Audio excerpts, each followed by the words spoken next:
मारूफ film actor Rajinikanth ने आज तमिलनाडु के सीएम एम.के. स्टालिन से मुलाकात की और इस दौरान उन्होंने सीएम राहत फंड में 50 लाख रुपए दिए हैं। इस मौके पर रजनीकांत ने लोगों से कोरोना की गाइडलाइंस पर अमल करने की अपील की ताकि मुल्क में कोरोना की चेन को तोड़ा जा सके। बता दें कि हिंदुस्तान में कोरोना लगातार तबाही मचा रहा है। हर दिन लाखों नए मरीज सामने आ रहे हैं। हालांकि कई दिनों से इसमें गिरावट दर्ज की जा रही है और हालात को देखते हुए मुल्क की कई जानी मानी हस्तियां कोरोना मरीजों और सरकारों की मदद के लिए आगे आ रही है, जिसमें फिल्म सितारे भी बढ़ चढ़कर मदद के लिए आगे आ रहे हैं।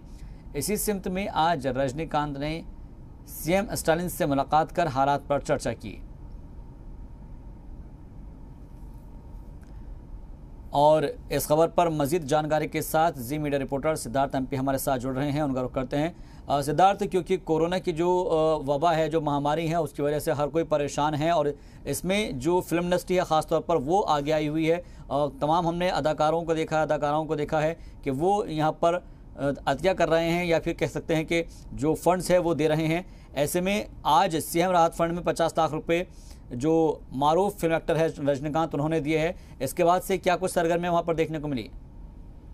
तो हम देखेंगे तो तमिलनाडु में ऐसी ट्रेंड रही है कि जब भी तमिलनाडु में जो भी क्राइसिस है तो तमिलनाडु के जो बड़े बड़े आदमी हैं, चाहे वो बिजनेसमैन हो चाहे वो एक्टर हो, एक एक तरह में अपने कैपेसिटी में वो डोनेट करते हैं। इसके पिछले हफ्ते में हमने देखा कि एक्टर अजित कुमार जो है वो जो नेक्स्ट जनरेशन के सुपरस्टार माना जाते हैं, अजित कुमार लीडिंग स्टार है तमिल इंडस्ट्री के, उन्होंने 25 लाख डोनेट किया था।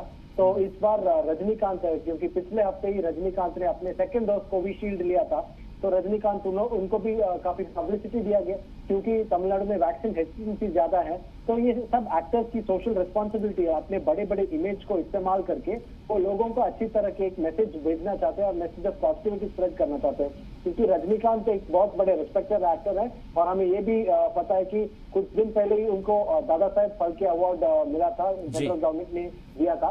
तो रजनीकांत अपने वो मास अपील और इमेज यूज करके एक जो है वैक्सीन को प्रमोट कर रहे हैं। वो कह रहे हैं कि उनका हेल्थ कॉम्प्लिकेशंस बहुत ज्यादा है।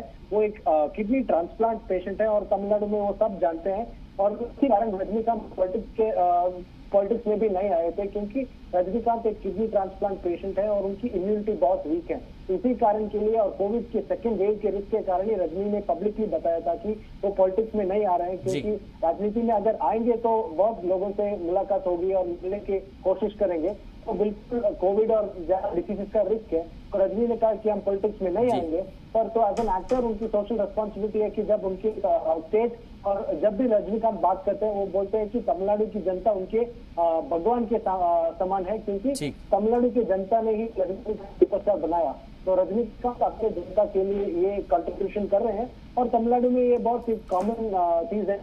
हम बॉलीवुड में हम देख सकते हैं कि 100 में से स्टूडेंट्स के लिए और बहुत फार्मर्स के लिए, लेबरर्स के लिए बहुत मदद कर रहे हैं। तो ऐसे ही तमिलनाडु में रजनीकांत अपने तरफ से गवर्नमेंट को मदद कर रहे हैं। कि पिछले हफ्ते में रजनीकांत की जो सन और डॉटर है वो एक फार्मास्यूटिकल कंपनी रन करते हैं, लीडिंग फार्मास्यूटिकल कंपनी, उन्होंने अपने तरफ से गवर्नमेंट के लिए 1 करोड़ डोनेट किया था। तो एक एक आदमी जो है तमिलनाडु के एंटरप्रेन्योर्स हो चाहे बड़े बिजनेस हाउसेस हो, ये सारे लोग डोनेट करके तमिलनाडु गवर्नमेंट के एफर्ट्स को सस्टेन करने की कोशिश कर रहे हैं। ठीक है, बहुत बहुत शुक्रिया सिद्धार्थ हमसे बातचीत के लिए, तमाम जानकारी के लिए आपका।